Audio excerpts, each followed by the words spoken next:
How would the impending shutdown affect you? Well, that would depend on which federal services you use, if any.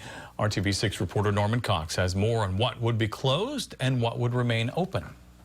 What Hoosiers are likely to see from the federal government tomorrow is a mishmash, with some federal agencies closing up completely, some not at all, and some doing a little of both. The local Social Security office will be open, but services will be limited. They won't be able to process requests for new or replacement Social Security cards, replacement Medicare cards, or benefit verifications. But they will be able to accept applications for benefits. Federal courts and the FBI will remain open. The U.S. Attorney's Office is also fully open to deal with criminal prosecutions, but will only do limited work on civil cases. On the other hand, 3 national parks in Indiana, including the Indiana Dunes, will be completely closed.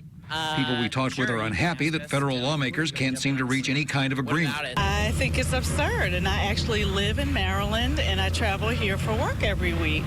So I have friends that are in the midst of waiting to hear, and my understanding is that it costs the taxpayers $100 million a day to shut down. So I think that's absurd. It sounds like it's going to impact a lot, and I don't really find it to be very beneficial. I think we're just slowing things up in general. We need to move forward with taking care of people. Even one Republican said Congress should let the Health Care Act go into effect. If it fails, and we get rid of it. If it doesn't fail, then, well, we gave it a try, and great, it worked out for everybody, and that's awesome. The end. If there is an extended shutdown, voters will at some point probably become angry. The question then will be, who will they blame? That's something that will be determined at some point down the line. I'm Norman Cox, RTV6.